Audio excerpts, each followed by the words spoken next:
Airtel से बात कर रहा हूँ, मुझे 69 चाहिए। बस ये कोड वर्ड बोलने से आपको गुजरात में किसी भी ब्रांड की दारू इजीली मिल जाएगी। And that is why this raises the question कि क्या गांधी जी के गुजरात में, जहाँ आजादी से पहले ही अल्कोहल बैन है, वहाँ क्या वाकई में अल्कोहल बैन है?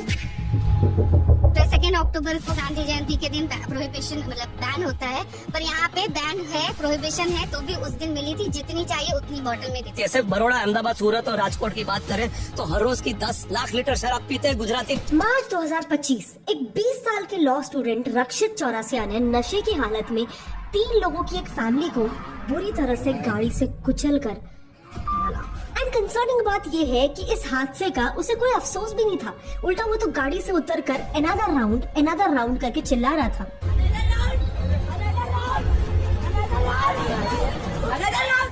आई एम श्योर आपने भी ये वीडियो देखा ही होगा, पर गुजरात का ये कोई पहला केस नहीं है। अगस्त 2023 में वडोदरा की एक औरत ने नशे की हालत में अपनी गाड़ी क्रैश की और फिर जब पुलिस उससे बातचीत करने आई, उसे अरेस्ट करने आई, तब वो उनसे ही मारपीट करने लग गई।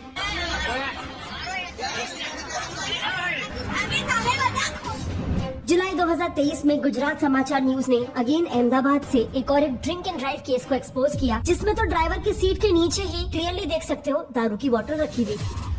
सवाल ये है कि अगर गुजरात एक ड्राई स्टेट है तो ये शराब और नशे में धुत लोग कहाँ से आ रहे हैं?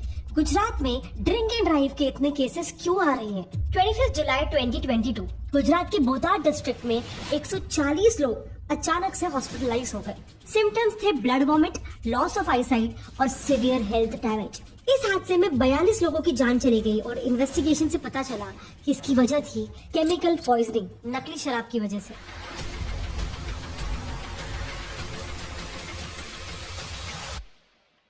एकदम सिमिलर हादसा बिहार में भी दिसंबर 2022 में हुआ था, जहां 73 लोगों की नकली केमिकल से बनी शराब पी के हो गई थी। सो माय क्वेश्चन इज कि गुजरात और बिहार, 2 ड्राई स्टेट्स में ये नकली शराब बन कैसे रही है? एक्चुअली गुजरात में कोई नई बात नहीं है, ये काइंड ऑफ वहाँ का एक ओपन सीक्रेट है। गुजरात के अंदर 10 रुपए की पोटली से लेके 1500-2000 रुपए की बोतल तक का दारू मिल रहा है। जहाँ दारू बिक रही है वहाँ से पी कर बाहर निकल रहे हैं, वहीं से पुलिस वाले खुद। थोड़ा टाइट लग रहा है। गुजरात में दारू नहीं मिलती। अरे गुजरात में मिलती है, ये तो हमारे बच्चा भी मिलती है। पॉलिटिशियंस की बात करें तो वहाँ एक पार्टी के नेता खुद शराब स्मगलिंग में इन्वॉल्व है, तो दूसरे पार्टी के नेता खुद लेकर पार्टीज में इन्वॉल्व है। मुन्ना बाबा 100 तोला पहन के घूमता है और सिर्फ पीता है डबल ब्लैक। अब ऐसे में जनता किसको दोष दे? सखी मंडल 2009 में शुरू हुआ एक ऑल वुमेन ग्रुप था जो गुजरात में दारू के अड्डे पे खुद जाके रेड्स कंडक्ट करती थी ताकि दारू की बिक्री बंद हो।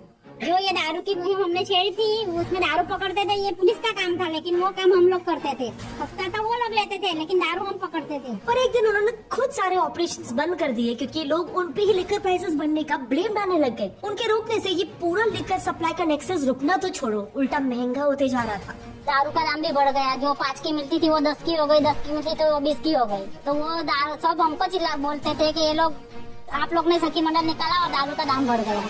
ज्यादा पहले नहीं, आप इसी साल का डेटा ले लो। आज की तारीख में गुजरात में पुलिस हर रोज ऑन एन एवरेज 9 लोगों को ड्रिंक एंड ड्राइव के केसेस में अरेस्ट करती है।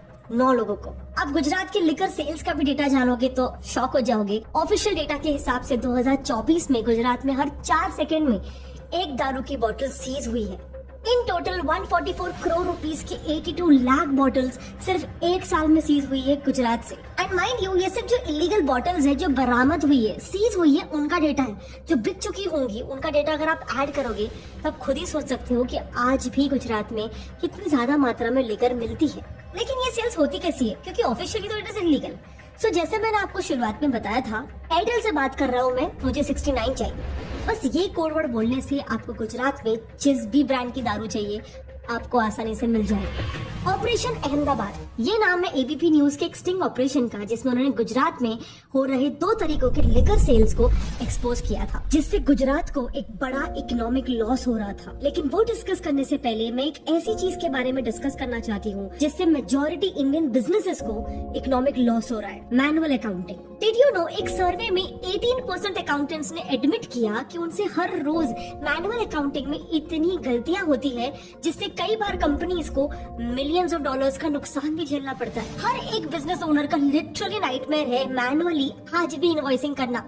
लेकिन अब डोंट वरी, ओडो हमारे लिए लेकर आया है इसका एक अमेजिंग सोल्यूशन, ओडोज इनवॉइसिंग ऐप, जिससे आप बिल्कुल फ्री में आपके बिजनेस के पूरे इनवॉइसिंग के प्रोसेस को एकदम इजी बना सकते हो। ओडो एक all in one business management software है जिसमें कई सारे एप्लीकेशंस है जिससे आप अपने बिजनेस के डे टू डे मैनेजमेंट को काफी ज्यादा सिंप्लीफाई कर सकते हो। यहाँ पे कोई भी एक ऐप आपके लिए हमेशा फ्री है। एंड चलो अभी मैं आपको इसमें इनवॉइस रेस करके बताती हूँ। सबसे पहले हम सेटअप करेंगे इनवॉइस सेटिंग्स, जहाँ पे हमें अपने कंपनी का सारा डेटा डालना है। फिर इनवॉइस क्रिएट कर लेना है कस्टमर का डेटा ऐड करके, और भी कुछ डिटेल्स ऐड करने हैं जैसे कि डेट वगैरह। इसके बाद हमें ट्रांजैक्शन डिटेल्स डालनी है जैसे प्रोडक्ट्स, उनके प्राइसेस कितने हैं, इवन टर्म्स एंड कंडीशंस। फिर आप यहीं से लेआउट्स को कस्टमाइज करके इसे कंप्लीट प्रोफेशनल लुक भी दे सकते हो। एंड दैट्स इट, सिर्फ 2 मिनट में हमारा इनवॉइस रेडी हो गया। इसके बाद आप इसे अपने कस्टमर को यहीं से भेज भी सकते हो, और अगर आप इनमें से कोई भी पेमेंट प्रोवाइडर यूज करते हो तो आप यहीं से पेमेंट्स भी कलेक्ट कर सकते हो। ओडो पे एक ही डैशबोर्ड पे आपको सारी डिटेल्स दिख जाएंगी जैसे कि customer invoices, vendor bills, banks and even cash, which makes the entire process super smooth. So definitely check out Odoo's invoicing app to simplify your billing process. Link is in the description. Now let's come back to our topic. हम discuss कर रहे थे ABP News के sting operation Ahmedabad के बारे में, जिसने गुजरात में हो रहे 2 तरीकों के लिकर सेल्स को एक्सपोज किया। पहला था इन पर्सनल डिलीवरी, जिसमें आपको बस लेकर स्मगलर को कॉल करना है और उसकी बताई हुई लोकेशन पर आपको पहुंच जाना है। हाँ, मैं एयरटेल से बोल रहा हूँ। ये शाहपुर आने को बोला था 69 के लिए। अच्छा बोलिए सर, कहाँ आप? मैं तो अभी ये SG हाईवे पे खड़ा हूँ सर। आपको इनकम टैक्स तक आना रहेगा। ठीक है भाई। फिर जैसे ही आप उस लोकेशन पे पहुंचते हो, उनका एक बंदा आपकी गाड़ी पे आकर अंदर बैठकर खुद आपके सामने आपको बोतल देके जाएगा और आपसे पैसे लेकर जाएगा। कुछ ही पल में एक शख्स बिना कुछ कहे सीधे हमारी गाड़ी के भीतर आ जाता है। चंद सेकंड में आदमी गाड़ी के भीतर शराब की बोतल रख के और संवाददाता के हाथ से 2000 रुपए लेकर बिना कुछ कहे चला जाता है। It's that simple, as if कुछ गलत हो ही नहीं रहा है। फिर अगर गुजरात में ही किसी को घर के बाहर जाके वाइन एंड डाइन करना है, जैसे बाकी शहरों में लोग अल्कोहल के साथ रेस्टोरेंट्स में जाके डिनर कंज्यूम करते हैं, तो उसके लिए भी एबीपी न्यूज ने एक रैकेट को बस्ट किया था। एबीपी न्यूज को पता चला कि पूरे गुजरात में ऐसे कई सारे इलाके हैं जहाँ पे लोग अपने घरों को ही देर रात में शराब का अड्डा बना देते हैं। पहले केस की तरह सेम यहाँ पर भी आपको कोड वर्ड पता होना चाहिए। ऐसे घरों के नीचे मोस्टली एक दुकान होती है जहाँ से आपको पानी की बोतल, कोल्ड ड्रिंक और कुछ स्नैक्स खरीदने पड़ते हैं। फिर वो दुकानदार समझ जाता है कि आपको उनसे क्या चाहिए और फिर वो उस पर्सन को उस घर का रास्ता खुद ही दिखाता है। घर के नीचे दुकान से पानी, कोल्ड ड्रिंक, स्नैक्स खरीदने के बाद घर के ऊपर जाना होता है। ऊपर सीढ़ी से जाने के बाद पहले फ्लोर पर लोग बैठकर शराब पीते दिखे।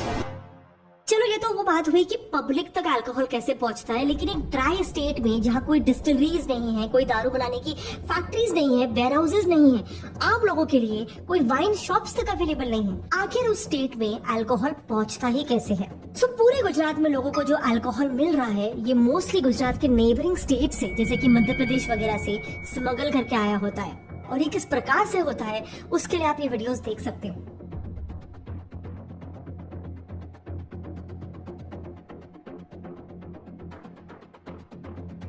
19 दिसंबर 2024 के दिन एक investigative journalist news outlet the reporters collective ने मध्य प्रदेश से गुजरात में लेकर स्मगलिंग का एक पूरा रैकेट एक्सपोज किया। इस रिपोर्ट से पता चला कि मध्य प्रदेश के झाबा और अलीराजपुर डिस्ट्रिक्ट यानी कि मालवा रीजन इस पूरे स्मगलिंग का मेन गेटवे है, क्योंकि इन्हीं जिलों में राज्य की 11 डिस्टिलरीज में से 4 एग्जिस्ट करती है। मतलब यहीं पे मध्य प्रदेश की 40% लिकर मैन्युफैक्चर होती है और यहीं से मेन गेम शुरू होता है। इन डिस्टिलरीज में शराब को ऑन पेपर क्वांटिटी से ज्यादा प्रोड्यूस किया जाता है और उसे फिर साइड में निकाल दिया जाता है। अब ये extra produced alcohol Madhya Pradesh की सरकारी लाइसेंस्ड वेयर हाउसेज में भेजा जाता है। यस, फैक्ट्री से सीधा लीगल लाइसेंस्ड वेयर हाउस में ये शराब पहुंचती है। यहाँ से फिर मध्य प्रदेश के जो लोकल ट्राइबल्स होते हैं वो भी इस चेन का हिस्सा होते हैं और यही लोग इस पूरे स्मगलिंग रैकेट के कैरियर्स भी होते हैं। मतलब वही लोग डिस्टिलरी से मध्य प्रदेश बॉर्डर के पार जाकर शराब को गुजरात तक पहुँचाते हैं। लेकिन ये काम किया जाता है मध्य प्रदेश के लाइसेंस लिकर डीलर्स के द्वारा। ये लिकर डीलर्स खुद के स्टेट में सेल के लिए लीगली शराब तो परचेज करते ही हैं, जो मध्य प्रदेश में वो लोग लीगली बेचते हैं, लेकिन डिस्टिलरी से बना हुआ जो एक्स्ट्रा शराब होता है ना, वो यही लोग फेक इनवॉइसेस जनरेट करके उसको भी खरीद लेते हैं। अब इससे ऑन पेपर यही दिखाया जाता है कि शराब मध्य प्रदेश में ही बिक रही है और मोस्टली वो लोग ये दिखाते हैं कि ये आदिवासियों को बेची जा रही है। कि सरकारी रिकॉर्ड में झाबुआ और अलीराजपुर जो कि 85% आदिवासी हैं, वो लोग 5-5 हजार की बोतल पी रहे हैं सरकारी रिकॉर्ड के हिसाब से। जिनके पास 30 रुपए नहीं है, सरकार कह रही है कि वो 30,000 की दारू पी रहे हैं। आदिवासियों के नाम पे गुजरात में सप्लाई किया जाए।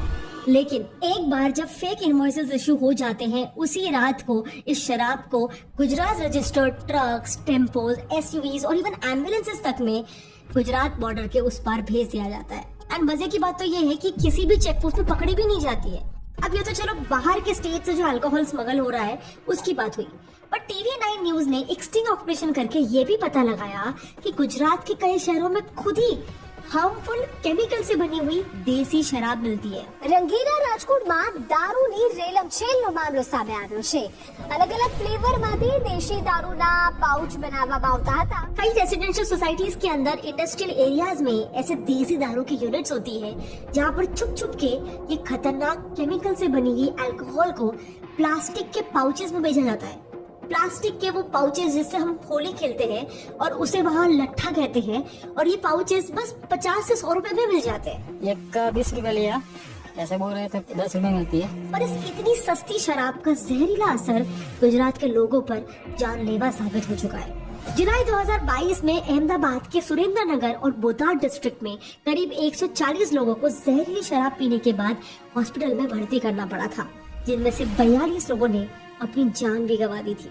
जाहिर है एक साथ इतनी मौतें देखकर एकदम से हलचल मच गई और फिर इंक्वायरी में यह बात सामने आई कि इन सभी की जान मिथेनॉल पॉइजनिंग से हुई थी, क्योंकि उनके डीलर ने उनके अल्कोहल में बहुत ही हाई क्वांटिटी में मिथाइल अल्कोहल मिलाकर दिया था, एक ऐसा केमिकल जो इंसानों के लिए एक जहर है। लेकिन शराब से हुई ये कोई पहली डेथ ट्रेजेडी नहीं है। 2009 में भी सेम हादसा हुआ था। अहमदाबाद में ही 112 लोगों ने अपनी जान गंवा दी थी, कारण देसी शराब। एंड आज भी अगर आप देखोगे तो ऐसे स्प्यूरियस अल्कोहल यानी कि नकली शराब के डेथ के केसेस गुजरात से आते रहते हैं। इसके साथ ही लिवर ट्रांसप्लांट के केसेस का डेटा भी गुजरात के लिकर कंजम्पशन का एक बड़ा एविडेंस है। ऑफिशियल डेटा के हिसाब से 2015 से 2023 के बीच गुजरात के 60% लिवर ट्रांसप्लांट के केसेस अल्कोहल कंजम्पशन की वजह से हुए हैं, और यही नंबर 2024 में 88.6% हो चुका है। So this clearly shows Gujarat में लिकर कंजम्पशन धीरे धीरे बढ़ रहा है। ना बहुत सारे लोग ये सोच रहे होंगे कि अगर गुजरात में ऑलरेडी लोग इतना अल्कोहल कंज्यूम कर रहे हैं तो फिर ये स्टेट लिकर बैन कर ही क्यों रहा है। वेल, इसका जवाब हमारे इतिहास में है।